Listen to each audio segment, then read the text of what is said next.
We need to have a lot more women in the workforce, in technology, because technology can truly transform a lot of things, and having women at the right places making those decisions, men and women, right? But and I for me, this was also a chance to encourage a lot more of those initiatives, policies, practices that we put in place, that we can get a lot more women on board in technology companies.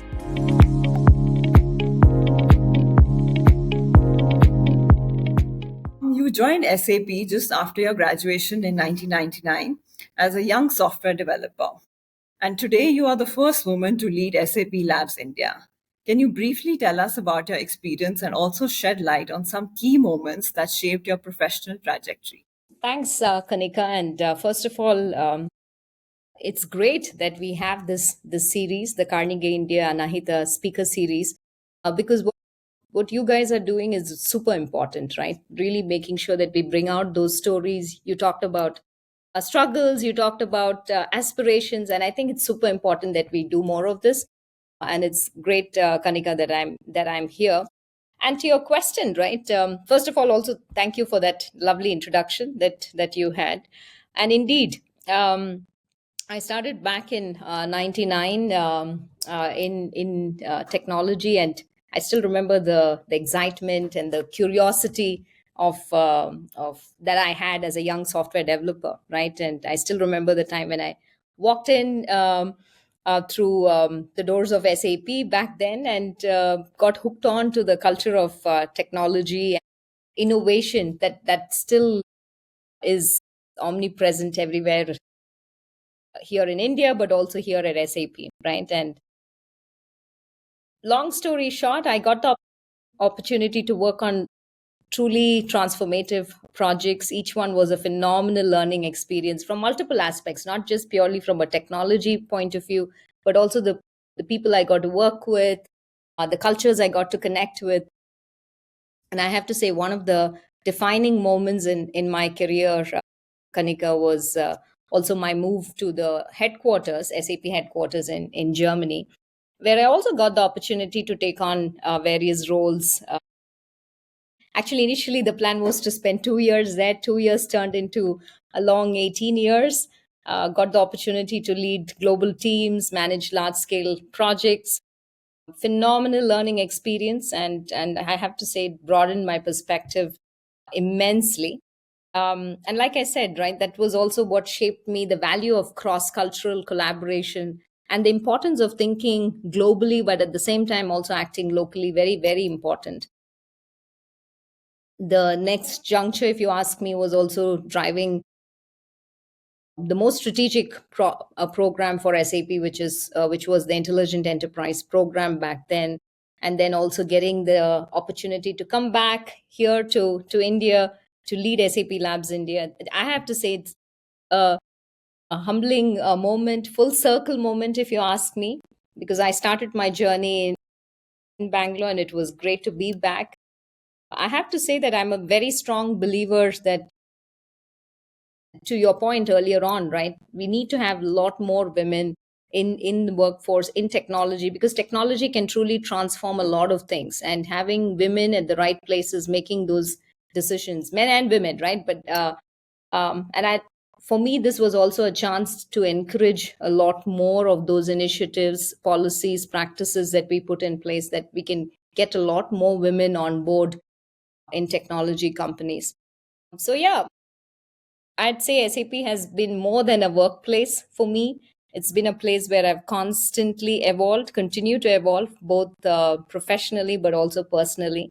And that's what keeps me excited about coming to work every single day. You also mentioned social inclusivity and social equity in the workplace. Now, that's an upcoming trend, and companies and industries are starting to do that. I think SAP has had a head start. When I was just reading, I saw so many, the autism, the LGBTQIA plus, the disability advocacy in the workplace.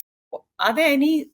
You said that all this resonates with you very strongly as well. Mhm. So, were there any specific instances that shaped your thinking around these issues?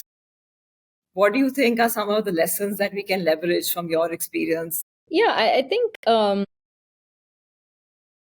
inclusivity and social equity are topics absolutely close to my heart, Kanika, and it's it's not that it just became important to me overnight, like you rightly said, right? Your perspectives as an individual on these kind of issues are also shaped by your own personal experiences as well, right? And what I've observed throughout my career. And if I just would call out one instance that stands out very early on in my career, when I moved to Germany, right? It was indeed a big shift. I'll be very honest, it was not a move that I wanted to do, mainly because language was a huge barrier back then for me. Um, and also culturally, right? And professionally, I thought, oh, it's going to be a huge shift. It was a huge shift. I found myself in a completely different environment. And back then, I did that move because it was actually my husband who was moving, and also decided that because the work allowed me to move. So it was not something that came from me that, hey, I want to go to Germany, right? Let's be clear on that. But it really shaped me because suddenly you're here in this where you don't understand what's going on. Everybody's speaking a different language. For me, it was very important to master German, right? And it was very important for me just to understand what's going on. But that experience also taught me about the importance of inclusivity, right? And how important it is to make sure that everybody around you feels comfortable and feels included. And I remember people going out of the way to make sure that they spoke in English, even though they felt that their English was not so great. And that act of kindness, right, to make sure people are included and despite feeling uncomfortable yourself, that showed me, hey, empathy for the other one is super important, right? And so yeah, like I said, that experience taught me the clear absolute importance of inclusivity, not just as a policy or a checkbox, but as a way of ensuring that, like I said, everybody feels welcome, valued, and has the opportunity to contribute meaningfully. Because I remember in the initial discussions, it was everybody switched to English so that I felt okay. And we're talking about deep architectural discussions and all of that, which if you put yourself in the other person's shoe might not be so easy when they have to do it in English, right? So all in all, that helped me, that strong value system, making sure that we create a culture where also diverse perspectives are celebrated, where everybody feels that they belong. um, Another pivotal moment, Kanika, when I took on this role as the managing director of Labs India, I think you called it out as well, I was the first woman to lead this organization. And of course that came with a lot of responsibility, right? When you take on such roles, it's also when in a position of power, you have a huge opportunity to make a real difference, right? In promoting diversity, promoting inclusivity. And this is not just at SAP.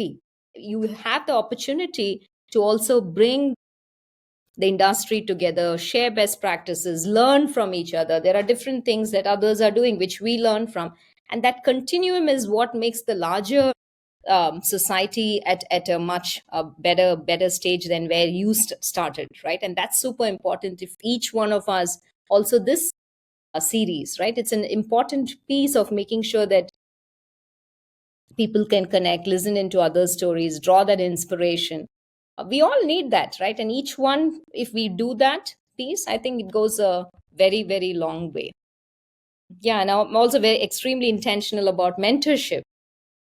So I mentor a lot of men and women, right? And I think it's super important that we all do our bit and continue to also challenge a lot of these biases. Sometimes it's conscious, sometimes it's unconscious, but also be a strong advocate for change, not just in your organization, but also in the larger industry. So you've also been referred to as a technology humanist. What does that mean? And what did how did you earn this title? Yeah, I mean, I think that title, particularly, if I remember right, Kanika, was, you remember during the second wave of the pandemic, India was hit hard, right? It was extremely tough times across. the length and breadth of the nation. I think we all remember those times, right? Of course, here at SAP, on one hand, it was all about making sure business continuity for our customers. There was no question about it. All of us working remotely. But at the same time, again, we as technologists, what our biggest strength is how do we leverage technology? And back then, I still remember one of the biggest issues that India was facing was about the visibility of the oxygen supply chain in the country, right? And then what we did was, again, we realized very quickly that 80% of the largest oxygen manufacturers in the country run on SAP. So we put our heads together and we said, hey, we can really leverage technology to very quickly build that integration into this. The government had this oxygen digital dashboard. I can't remember the precise name, but there was a dashboard which where we could very quickly integrate, get the data together, and give that full visibility of the oxygen supply chain in the country. And that was a it was a important moment where also we could really help the nation by and work with the government to really leverage technology to help the need of the art, right? So for me, it's always been about using technology to serve people, create a positive impact on their lives, because technology is such a powerful tool, and it's very important that we use it in a way that benefits everyone. And we've been working very hard to make sure that our solutions that we build at SAP are also accessible, it's inclusive. It goes back into what I said about when you design products, it's easy to use for everyone, right? The accessibility of our products becomes very important, including people with disabilities. It's also genuinely understanding the needs of different types of users who use your solutions and help and make sure that it empowers them, right? So this is something that I'm deeply committed to because, like I mentioned at the beginning, technology is a force for good if used in the right way. Yeah, that's probably possibly the reason for that title. Okay. As a trailblazer for women in technology, what advice would you give to young women aspiring to enter this field? And what are the ways to keep up with this fast changing technology world? I think to any person, yeah, woman or man, young woman or man aspiring to enter technology, right? I think the first thing I would say is believe in yourself, right? First, it has to come from within you. So believe in yourself, believe in your abilities, and because I know for many people, the tech world can seem a lot intimidating. But remember, you have to first start within yourself. You have to embrace it because each one, right? Everybody's story is so different. Each individual has a very unique perspective and so much to offer. So I'd just say, tell anybody who's listening in, keep that thing alive, right? And that importance, that what is it that you bring, right? Because each one has so much to offer, and don't let anything or anybody tell you otherwise. So that's the belief that needs to stem from within. One thing that really helped me, Kanika, was also finding the right mentors at the right time, allies, right, who also supported me throughout my career, who continue to support me. And these are people who believe in you, right, who also challenge you. It's not necessary that they just believe in you, that they have to also challenge you and provide guidance when you need it the most. And I can't stress enough also the importance of building a strong support network. And I'm not saying everybody needs to be from the industry or anything like that. People whom you trust, you feel comfortable, and who also inspire you, right? Seek out those mentors who inspire you, who can provide you with also insights, help you navigate through, because many times you'll find those junctures where you need to get a different point of view, especially when you say entering technology, right? You'll have a lot of those because technology is equally fast paced. And talking about being fast paced, another important piece, never stop learning. This is, I think even more important, because in this whole space of technology there's so much happening, and the only way to keep up is to continuously expand your knowledge, expand your skills, staying that having that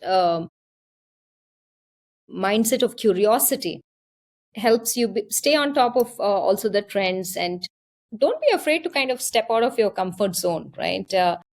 Whether it's learning a new programming language, or getting involved in an open source project, or exploring new areas of tech. We talked about AI, cloud computing, cybersecurity, whatever it is, right? And whatever you are also interested in learning, that's also important, because both goes hand in hand. The more you're interested and curious, you go through that cycle automatically.